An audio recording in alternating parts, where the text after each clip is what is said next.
নমস্কাৰ সকলোলৈকে আশা কৰিছোঁ সকলো ভালে আছে মোৰ চেনেলৰ অন্য এটি ভিডিঅ'লৈ আপোনালোক সকলোকে স্বাগতম জনাইছোঁ শ্ৰীৰাম একাডেমী 20 সংখ্যক প্ৰতিষ্ঠা দিৱস উপলক্ষে দুদিনীয়া কাৰ্যসূচী হাতত লোৱা হৈছিল আৰু প্ৰথম দিনা আছিল কালচাৰ ৰেলী তাৰ ভিডিঅ' মই আপলোড কৰিছোঁ লাষ্ট ভিডিঅ' আৰু এতিয়া দ্বিতীয় দিনা আছিলে ফাউণ্ডেশ্যন ডে আৰু ইউটিউবৰ মধুস্মিতা বা আহিছিলে তেখেতক লগ পালোঁ বহুত ভাল লাগিলে বহুত মৰমীয়াল হয় আৰু এতিয়া আহি পাই গ'ল মাননীয় সৰ্বানন্দ সোণোৱাল ডাঙৰীয়া ছাৰ তেখেত আহি পাই গৈছেহি শ্ৰীৰাম একাডেমীত আৰু এয়া তেখেত পাই গ'লহি বহুত ভিৰ হৈ গৈছে আমাৰ আজি এই অনুষ্ঠানৰ chief guest honourable cabinet and ex chief minister of Assam Srijut Sarbananda Sonowal ডাঙৰীয়া minister of port and shipping government of India তেখেতক মঞ্চলৈ আগুৱাই আনিবলৈ মই শ্ৰীৰাম গ্ৰুপ অফ ইনষ্টিটিউচনৰ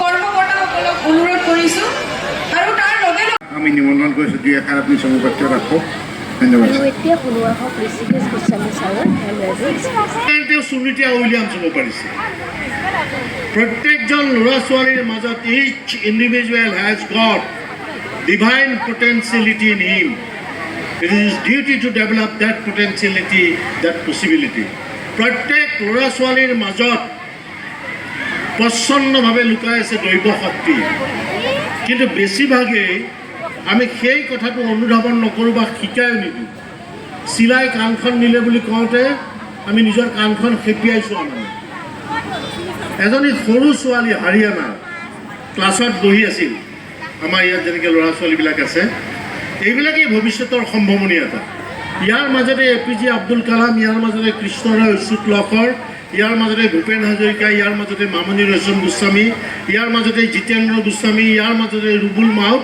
লুকাই আছে কেৱল তেওঁলোকক ভালকৈ নাৰ্ছিং কৰিব লাগিব আৰু তেওঁলোকৰ মাজত মনোবলটো দিব লাগিব এই হাৰিয়ানাৰ সৰু গাঁওখনত এই ক্লাছত ছোৱালী এজনী আছিল সৰু ছোৱালীজনীক টিচাৰে সুধিলে what is your aim in life ছোৱালীজনী থিয় হৈ শিক্ষকক ক'লে I want to be an astronaut. আমাৰ এতিয়া কিছুমান ল'ৰা ছোৱালীয়ে কথা পাতি আছে যিবিলাকে মানে এতিয়াৰ পৰা জীৱনটো এনেকৈ গঢ়ি দিয়ে তেওঁলোকে ৰিজাল্টটো ভৱিষ্যত তেনেকৈ পাব কোনো দুখ ভগৱানৰ নাই বা গোটেই বছৰ আপুনি কিতাপ নপঢ়ি সৰস্বতী পূজা কৰি থাকিলে সৰস্বতীয়ে পৰীক্ষাত লিখি নিদিয়ে আপোনাৰ এটা ডাঙৰ বিগ জিৰ' এটা পাব মই মানে BH কলেজত পঢ়ি আছিলোঁ তেতিয়া প্ৰিন্সিপাল সত্যনাথ দাস আছিলে মোৰ আপোনাৰ এক্সাম ফৰ স্পীচ কাগজ টানিব লাগে মই কাগজ টানিলোঁ মোৰ ভাগত এটা ছাবজেক্ট আহিল এলাহ এটা ইয়াত মাইকত কথা কোৱাটো বৰ দিগদাৰী ভয় লাগে তেতিয়া আমি যেতিয়া প্ৰথম উঠিছিলোঁ তেতিয়া মানে কাপোৰ কানি নষ্ট হোৱা অৱস্থা এতিয়া অনৰ্গল কৈ থাকিব পাৰোঁ এই সাহসটো গোটাইছোঁ তেতিয়া মোৰ ভাগত পৰিল এলাহ মই এতিয়া কি কওঁ মই ক'লোঁ এবাৰ পৰীক্ষাত ৰচনা প্ৰতিযোগিতা আহিল লিখিব দিলে এলাহ ল'ৰাটোৱে লিখিলে এলাহ তলত লিখিলে PTO পেজ টাৰ্ণ অভাৰ অৰ্থাৎ ৰিপিটেড চাওক তাৰপিছত লিখিলে PTO তাৰপিছত লিখিলে PTO তাৰপিছত লিখিলে PTO তাৰপিছত লিখিলে PTO তাৰপিছত লিখিলে PTO আৰু লাষ্টত লিখিলে ইয়াকে এলাহ বোলে সেইকাৰণে বীৰেন্দ্ৰ চন্দ্ৰ বৰুৱাই কৈছিল এলাহ নিহালি থোৱা বীৰ বেগ গাত লোৱা নহবা গৰুৰ দৰে খুচিলে খোজ লৰে ৰণত বীৰেন্দ্ৰ বুলি হোৱা খ্যাতিমান গতিকে তোমালোকে যিবিলাক সোণোৱাল ডাঙৰীয়া যেনেকৈ আজি আহিছে খুব ভিতৰুৱা গাঁৱৰ পৰা আহিছে মই সোণোৱাল মোৰ বন্ধু মই তেওঁৰ গুণগান কৰিলে মানুহে ক'ব যে নিজৰ বন্ধুৰ কাৰণে খুব তেল মাৰি কথা কৈছে মই নকওঁ বাই দুলাল তালুকদাৰ কিমান কষ্ট কৰিছিলে এখেতে মোক কৈছে যে চেপনত গৈ মৰাণত গৈ 8 বছৰ কাম কৰিছোঁ আজি 10খন বা 7খন স্কুলৰ মালিক হৈছে এই সময়টোত যদি তোমালোকে কষ্ট নকৰা তেতিয়াহ'লে ডাঙৰত তেনেকুৱা এটা এই এলাহ আজি লিখিলে শিক্ষকে ডাঙৰ ৰসগোল্লা এটা দিছে এই ৰসগোল্লাটো পাবলৈ ৰেডি থাকিবা সৰস্বতী দেৱী আহি কৈ নিদিয়ে সেইকাৰণে সেই ছোৱালীজনীয়ে উত্তৰ দিছিল শিক্ষকক sir I want to be astronaut মই এজন মহাকাশচাৰী হ'ব বিচাৰোঁ তেতিয়া শিক্ষকে ধমকি মাৰি বহাই দিছিল আমাৰ সমাজত এনেকুৱা বহুতো শিক্ষক আছে যিবিলাকে ল'ৰা ছোৱালীৰ মাজত যি প্ৰতিভা আছে তাক ডিটেক্ট কৰিব নোৱাৰে সেইকাৰণে ৰেণ্ডম কিউৰিচিটি কিতাপত APJ আব্দুল কালাম ডাঙৰীয়াই তাক পাতনি লিখিছিলে ঈশ্বৰৰ চেয়াৰমেন মেননে। তেওঁ কৈছিলে ল'ৰা ছোৱালীৰ মাজত যদি আমি প্ৰশ্ন জাগ্ৰত কৰি তুলিব নোৱাৰোঁ তেতিয়াহ'লে উত্তৰ দিব নোৱাৰিম। ইয়াৰ পৰাই আপোনাৰ বিশ্ববিজয় আজি ভট্টদেৱৰ কথা, ভট্টদেৱ ইউনিভাৰ্চিটি, আপুনি সেই কাহিনীখন সৌৰভৰ পৰা তেওঁ প্ৰথম প্ৰ'জ লিটাৰেচাৰ লিখিছে, যিটো সময়ত অকল ইংলেণ্ডত হুকাৰ আৰু লেটিমাৰে লিখিছিল। আৰু তেওঁৰ প্ৰ'জ লিটাৰেচাৰ দেখি পেলাই আচাৰ্য প্ৰফুল্ল চন্দ্ৰ ৰায়, ৰবীন্দ্ৰনাথ ঠাকুৰ, আশুতোষ মুখাৰ্জীয়ে কি চাৰ্টিফিকেট দিছিল সেইবোৰ কথা ক'লে ইয়াত দীঘলীয়া হৈ যাব, মই আজি নকওঁ। সেই ছোৱালীজনী আন কোনো নাছিল, সেই ছোৱালীজনী আছিল কল্পনা চাওলা।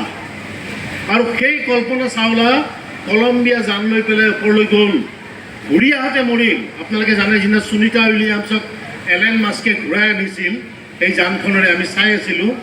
তাৰ আগতে 3বাৰ ফেইল কৰিছে এলেন মাস্ক, 3বাৰ ব্যৰ্থ চেষ্টা হৈছে, 4ৰ্থবাৰত সফল হৈছে। পৃথিৱীৰ অৰ্বিটত যেতিয়া সেই যান প্ৰৱেশ কৰে তাৰ গতিবেগটো বাঢ়ি যায় আৰু যানখনত জুই লাগি যায় প্লাজমা গেছৰ কাৰণে। এই কল্পনা চাওলাৰ সেই যানখনত জুই লাগি গ'ল, কিন্তু কল্পনা চাওলাই মৰি গ'ল, কিন্তু তেওঁৰ নাম সোণালী আখৰেৰে পৃথিৱীত লিখি থৈ গ'ল। তোমালোকে যিবিলাকে নিজৰ নাম সোণালী আখৰেৰে লিখিব বিচাৰিছা, এতিয়াৰ পৰা দুলাল তালুকদাৰকে ধৰি যিবোৰ শিক্ষাগুৰুৱে তোমালোকক শিক্ষা দিছে, ভালকৈ চিৰিয়াছলি কাম কৰিবলৈ যত্ন কৰিবা। মানুহে ভাগ্য বেলেগে নিৰ্ধাৰণ কৰি দিব নোৱাৰে, নিজে কৰিব লাগিব। মই আজি দীঘলীয়া বক্তৃতাটো সোণাল ডাঙৰীয়া আছে, মঞ্জিলে কদম চুমেংগি ৰাস্তা খুদ বন যায়গা, হৌসলা কৰ তু বুলন্দ আসমা ভি ঝুক যায়গা। মঞ্জিলে কদম চুমেংগি, তোমাৰ লক্ষ্যস্থানাই ভৰিত উপনীত হ'ব, ৰাস্তা খুদ বন যায়গা, নিজে নিজে ৰাস্তা ওলাই যাব। হৌসলা কৰ তু বুলন্দ, অৰ্থাৎ উৎসাহ আৰু মনোবল যদি ঠিক থাকে, আসমা ভি ঝুক যায়গা, আকাশো মাটিলৈ নামি আহিব। আৰু সেই মাটিলৈ নমাই আনিছিল সুনিতা উইলিয়ামছে। গতিকে তোমালোকে সেই কাম কৰিব পাৰিবা বুলি মই বিশ্বাস কৰোঁ। জীৱনটো কেনেকৈ, আমিও খুব অক্সফৰ্ড ইউনিভাৰ্চিটিত পঢ়া নাই, মই কালিও কৈ আছোঁ, থৈলা লৈ পেলাই গৈছিলোঁ স্কুলত। আৰু মই পঢ়া স্কুলখনৰ নাম আছিল অহল্যা বালিকা বিদ্যালয়, পাখিত লিখিছিলোঁ। আমি BH কলেজত পঢ়িছিলোঁ, সেইখনে আমাৰ কাৰণে হাৰ্ভাৰ্ড, সেইখনে আমাৰ কাৰণে কেম্ব্ৰিজ। খুব ডাঙৰ কাম কৰিব পৰা নাই, কিন্তু ল'ৰা ছোৱালীৰ কাৰণে 400খন কিতাপ উলিয়াব পাৰিছোঁ। গোটেই অসমত ঘূৰি ফুৰোঁ। সৰ্বানন্দ সোণোৱাল ডাঙৰীয়া থাকোঁতে তেওঁ লৈ ফুৰে, তেতিয়া তেওঁৰ মিডিয়া উপদেষ্টা আছিল। আমি অসমৰ বিভিন্ন বা নৰ্থ ইষ্টৰ বিভিন্ন ঠাইলৈ গৈছোঁ, মানুহ লগ পাইছোঁ। সেইকাৰণে মানুহ লগ পাবলৈ যত্ন কৰা আৰু পঢ়া শুনা কৰিবা। ৰীল বনাই থাকিলে, সিদিনাখন পুনেত এটা ফেমিলিৰ 11জন মানুহ মৰিছে একেলগে, ৰীল বনাই থাকোঁতে পানীত উঠি গৈছে, কিন্তু পেপাৰত সেই মানুহকেইজনৰ কথা লিখা নাই। কিন্তু ভূপেন হাজৰিকা যিদিনাখন মৰিছে, মৰাৰ পিছত গুৱাহাটীৰ জাজেছ ফিল্ডত প্ৰায় 20 লাখ মানুহ আহিছে এটা ডেড বডি চাবলৈ। মাইকেল জেকচন মৰোঁতে ইমান মানুহ অহা নাই। সেই হৈছে ভূপেন হাজৰিকা। চৰকাৰে সিদ্ধান্ত লৈছে এইবাৰ যে ভূপেন হাজৰিকা গোটেই বছৰটো পালিব। সৰ্বানন্দ সোণোৱাল ডাঙৰীয়া যেতিয়া উপদেষ্টা আছিল, তেতিয়া ভাৰত ৰত্ন পাইছিল। গতিকে সৰ্বশেষত মই সেই ভূপেন দাই সদায় যেতিয়া তেওঁ পল্লৱচনক লগ পাইছিল, গোৱা এটি গীতৰ কৰিলে মোৰ বক্তব্য সামৰিছোঁ। We are in the same boat, brother. If you tip one hand, you gotta rock the other in the same boat, brother. Oh Lord, look down from your holy place, what a sea of space. মোরা যাত্রী একই তরণীর, সহযাত্রী একই তরণীর, যদি সংঘাত হয় তবে ধ্বংস হবে গর্ব মোদের প্রগতির। আমি একেখন নাওরেই যাত্রী, সহযাত্রী একেখন নাওরেই, যদি সংঘাত হয় তেনে ধ্বংস হব গর্ব আমার প্রগতির। আমার প্রগতির গর্ব আমি অক্ষুণ্ণ রাখোঁ। আৰু এই পাঠশালায় ভ্ৰাম্যমান থিয়েটাৰেৰে গোটেই ভাৰতবৰ্ষত যিটো সুকীয়া চিনাকি দিবলৈ সক্ষম হৈছে আমাৰ কৃষ্ণৰায়, অচ্যুত লখৰ, সদা লখৰ, বিভিন্নজন ৰুদ্ৰ চৌধুৰীৰ পৰা আৰম্ভ কৰি কোনো হাৰ্ভাৰ্ড কেম্ব্ৰিজত যোৱা নাছিল। এই মাটিৰ পৰাই কাম আৰম্ভ কৰিছিল। এই কাম মাটিৰ পৰাই কৰা। তোমালোকে ল'ৰা ছোৱালীবিলাকক কৈছোঁ আৰু শিক্ষকসকলে গাইড দিয়ে। এইখিনি কৈয়েই শ্ৰীৰাম একাডেমীৰ উত্তৰ উন্নতি কামনা কৰিলোঁ। শ্ৰীৰাম নামটো দিছে। সেই ৰামে পিতৃভক্ত পিতৃ সত্য পালন কৰি বনবাসলৈ গৈছিল। তোমালোকে পিতৃ মাতৃক ভক্তি কৰিবা। শেষত এই কথা কৈ মোৰ বক্তব্য সামৰিছোঁ। ধন্যবাদ। আপোনালোকে জানি ঋষিকেশ গোস্বামী মহাশয় যেতিয়া ভাষণ দিব অনৰ্গল ঘণ্টাৰ পিছত ঘণ্টা শেষ হৈ যাব। আপোনালোকে পিন ড্ৰপ কোনো ধৰণৰ আপোনাক চিঞৰ বাখৰ নহয়, ইমান বিনম্ৰভাৱে ইমান সুন্দৰভাৱে শুনি থকাৰ ধৈৰ্য থাকে, কাৰণ তেখেতৰ বক্তব্যৰ তুলনা নহয় কাৰো লগত। কিন্তু এইটো ঠিক তেখেতৰ বন্ধু তথা আমাৰ শ্ৰদ্ধাৰ প্ৰাক্তন মুখ্যমন্ত্ৰী আজিৰ কেন্দ্ৰীয় মন্ত্ৰী সৰ্বানন্দ সোণোৱাল ডাঙৰীয়াৰ আমি কথা বহুত শুনিছোঁ, ছাত্ৰ নেতাৰ পৰা আজিৰ এই পৰ্যায়লৈকে। তেখেতৰ যিমানখিনি কৰণীয় কৰিছে আমি এইবিলাক হিচাপ কৰি শেষ কৰিব নোৱাৰোঁ। আৰু তেখেতৰ প্ৰতি থকা আমাৰ শ্ৰদ্ধা আৰু তেখেতে আমাৰ প্ৰতি দেখুওৱা মৰমৰ কাৰণে তেখেতক প্ৰণিপাত জনাইছোঁ আৰু অনুৰোধ কৰিছোঁ তেখেতে মূল্যৱান ভাষণ ৰখাৰ কাৰণে।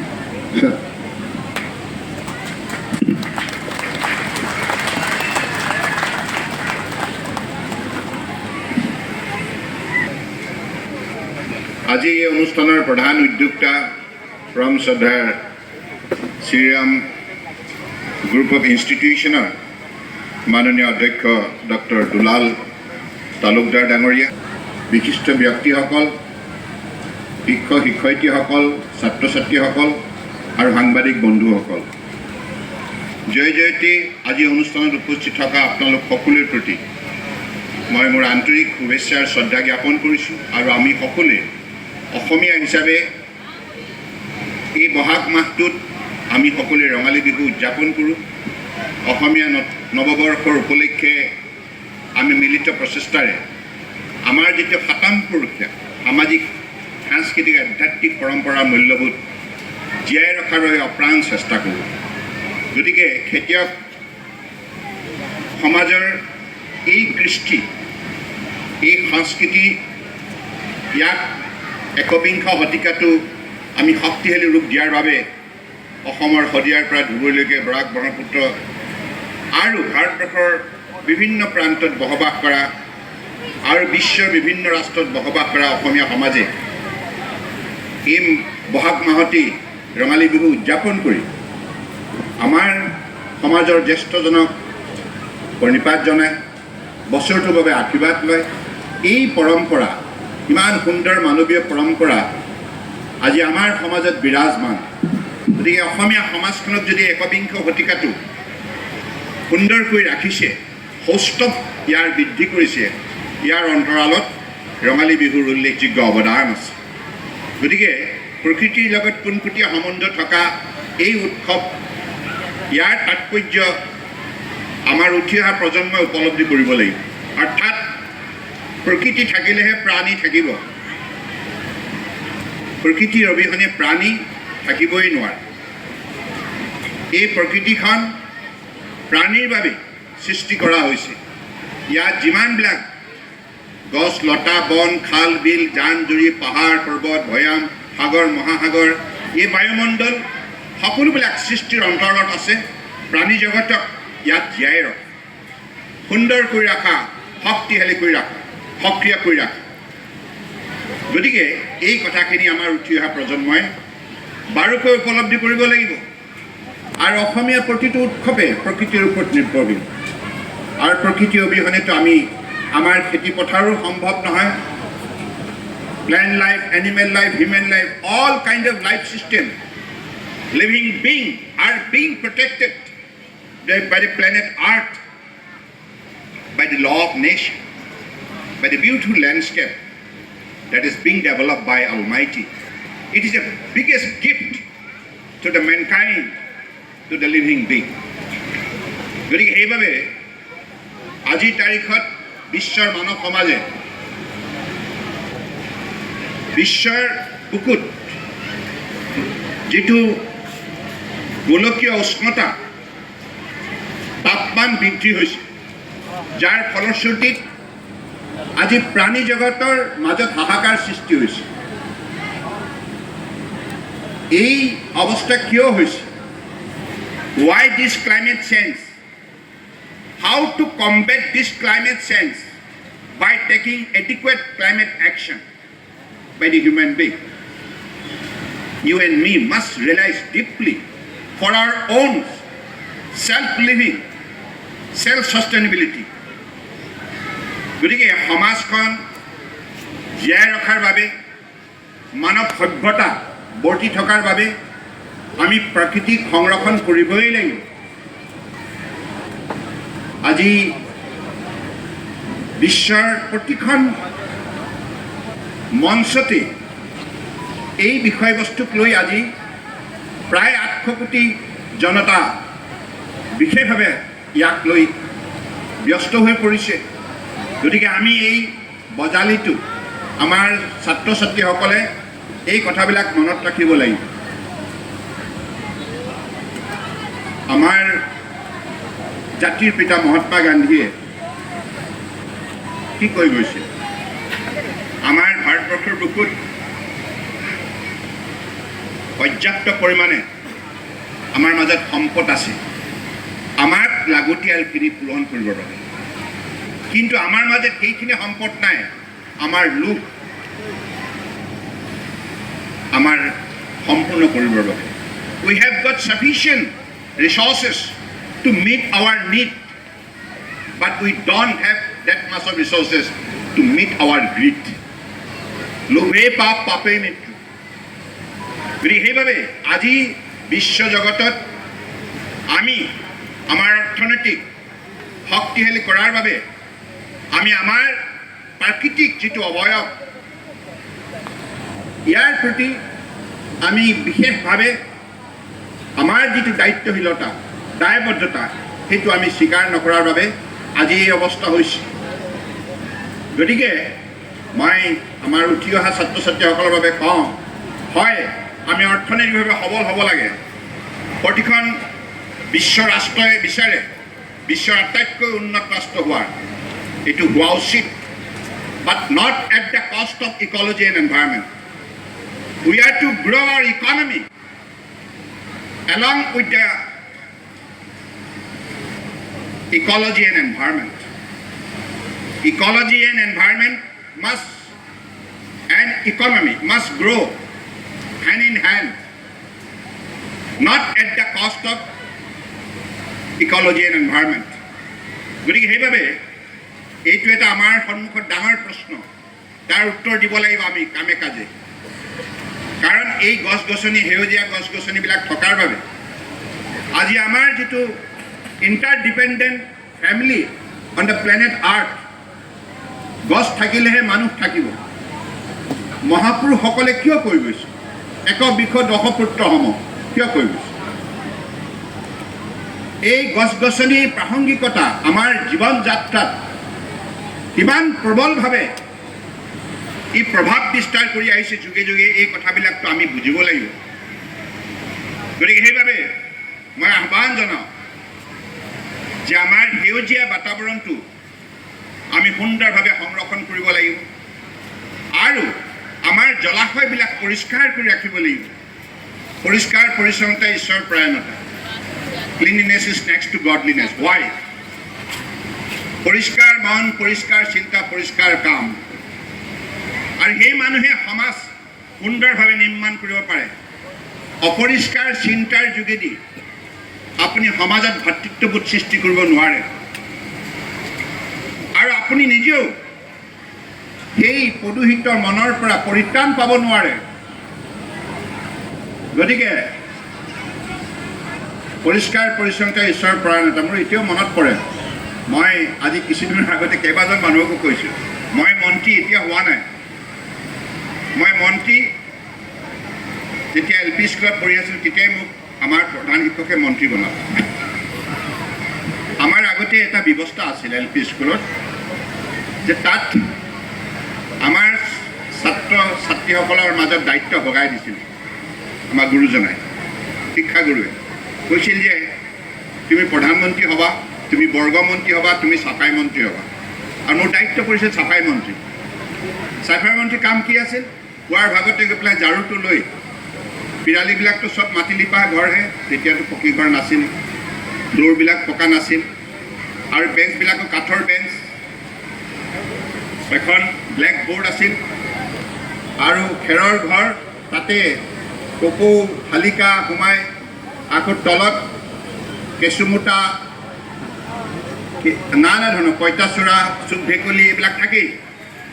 মোৰ কাম হৈছে পুৱাৰ ভাগত মই পেলাই ঝাৰুটো লৈ পেলাই স্কুলটো চফা কৰিব লাগে আৰু চৰাই চিৰিকটিয়ে যি বিষ্ঠা ত্যাগ কৰে ব্লেকবৰ্ডত থাকে, আমাৰ প্ৰধান শিক্ষক ডাঙৰীয়া বহা চকীখনত পৰি থাকে, টেবুলখনত থাকে, সেইবিলাক চফা কৰিব লাগে।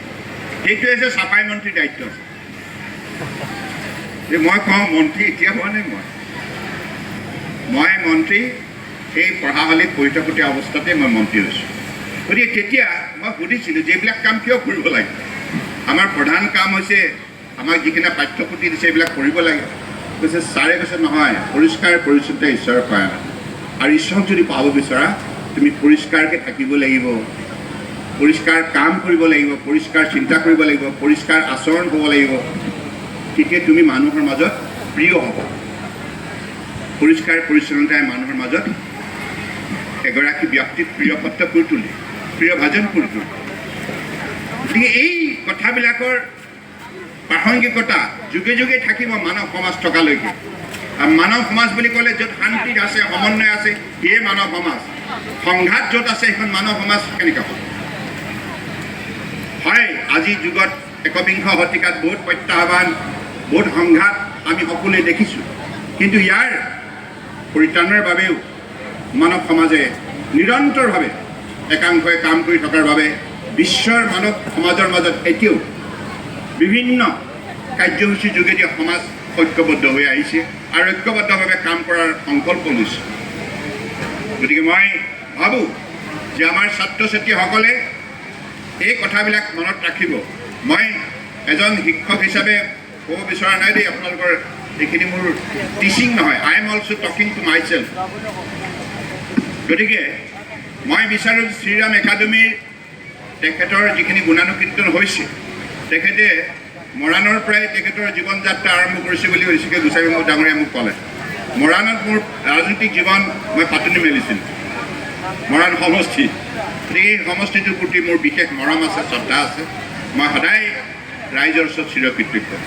গতিকে তেখেতসকলে মোক ৰাজনৈতিক পথাৰত আত্মপ্ৰকাশ কৰাৰ বাবে সহযোগ কৰিছে, আশীৰ্বাদ দিছে। তাৰ পৰৱৰ্তী সময়ছোৱাত আপোনালোকে সকলোৱে মোক সহযোগিতা, মৰম চেনেহ, আশীৰ্বাদ দি বিভিন্ন দায়িত্ব অৰ্পণ কৰিছে। এতিয়া প্ৰশ্ন হৈছে যে ছাত্ৰ ছাত্ৰীসকলে নিজক গঢ়িব লাগিব আৰু যুগটো প্ৰতিযোগিতা, আৰু এই প্ৰতিযোগিতাৰ যুগত মাননীয় প্ৰধানমন্ত্ৰী ডাঙৰীয়াই কৈছে smart class, smart teacher, smart student. Why? কাৰণ পাকৈত যদি নহয়, you cannot compete with the others. You will have to compete with the best of the best. গতিকে নিজে সেই প্ৰতিযোগিতাত অৱতীৰ্ণ হৈ সুখ্যাতিৰে উত্তীৰ্ণ হোৱাৰ বাবে আপুনি নিজক গঢ় দিব লাগিব। আৰু নিজক গঢ় দিব লগা হ'লে ডে ওৱানৰ পৰা, এইটো নহয় মই ক্লাছ 8ৰ পৰা পঢ়িম, এইটো নহয় মই ক্লাছ 7ৰ পৰা পঢ়িম, ন। ডে ওৱানৰ পৰাই যিদিনাখনে আপুনি শিক্ষানুষ্ঠানত নামভৰ্তি কৰিছে, সেইদিনাখনৰ পৰাই আপোনাৰ নিৰন্তৰ এই কঠোৰ পৰিশ্ৰমৰ যাত্ৰা আৰম্ভ হ'ল। আৰু কোনোদিনে কেজুৱেল নহ'ব। আমিও জীৱনত কেজুৱেল হৈ পেলাই কিছুমান সময়ত বহুত লতি ঘটি হৈছে। মই জীৱনৰ ব্যক্তিগত অভিজ্ঞতাৰ পৰা কৈছোঁ। আজি আপোনালোকে মোক গামোচা দিছে, মৰম দিছে, বিভিন্ন বিশেষণে বিশেষণ প্ৰয়োগ কৰিছে শব্দ বাক্যত। ইয়াৰ কাৰণে মোৰ যোগ্যতা নাই। মই এজন সাধাৰণ অসমৰ সন্তান, অসমীয়া সমাজৰ বাবে, ভাৰতবৰ্ষৰ জনগণৰ বাবে কাম কৰাটো মোৰ দায়িত্ব, কৰ্তব্য। গতিকে সেইবাবে মই কাম কৰি আছোঁ।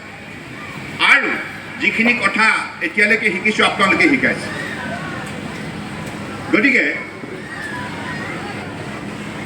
আমাৰ বান বিধ্বস্ত এখন গাঁও, মুলুক গাঁও, এইখন গাঁৱত এটা সময়ত মানুহে যদি লগ ধৰা হয় ডিব্ৰুগড়ৰ পৰা, ব'লা না আমাৰ গাঁৱলৈ গৈ নাক কুচাই দিয়ে। নাই নাই, বেয়া নাপাব দেই। কোনো যাতায়াত নাই, কোনো ৰাস্তা নাই, ডাঙৰ ডাঙৰ গাঁত। ইয়াৰ বহুতে গৈ আছে, গোস্বামীতো গৈছে, বৰপেটা বহুত আমাৰ ছাত্ৰ সন্থাৰ সতীৰ্থসকল গৈছে। তাত কিছুমান অনুষ্ঠান আমি আয়োজন কৰিছিলোঁ। আগতে নাক কুচাই দিয়ে, ইমান পিছপৰা। গতিকে আজি গুৰুৰ কৃপাত, অসমৰ ৰাইজৰ সহযোগত মোৰ আই পিতাই তেখেতসকলে যেনেধৰণে মোক ডাঙৰ দীঘল কৰিলে তাৰ ফলশ্ৰুতিত আজি ভাৰতবৰ্ষৰ 140 কোটি 84 লাখ লোকক সেৱা কৰাৰ এটি সুযোগ লাভ কৰিছোঁ গতিকে মই ভাবোঁ যে আপোনালোকে নোৱাৰাৰ কোনো কথাই থাকিব নোৱাৰে আপোনালোকে পাৰিব you can win provided you put your hard work and dedication with best of your sincerity and discipline কাৰণ আপোনালোকে এই শ্ৰীৰাম একাডেমীত ৰাষ্ট্ৰীয় ঘাইপথ 4 লেন ইমান উন্নত এটা বাতাবৰণত আপোনালোকে শিক্ষা গ্ৰহণ কৰিবলৈ আহিছে মই তাকে ভাবি আছিলোঁ বহি থাকোঁতে আজিৰ যুগৰ ছাত্ৰ ছাত্ৰীসকল কিমান সৌভাগ্যৱান ইমান সুন্দৰ যাতায়াত ব্যৱস্থা আন্তঃগাঁথনি communication connectivity all kind of whether it is information highway everything has been provided by the government system but the question how to explore it for your better growth how to explore it এইটো আপোনালোকে ঠিক কৰিব আমাৰ মাতৃপিতৃসকল আছে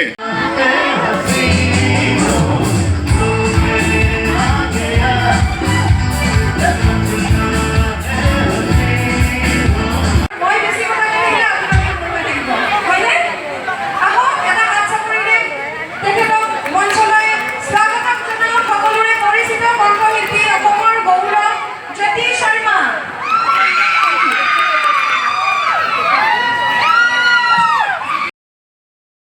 Shriram academy principal মেমে singer জ্যোতি শৰ্মাক সম্বৰ্ধনা জনালে এয়া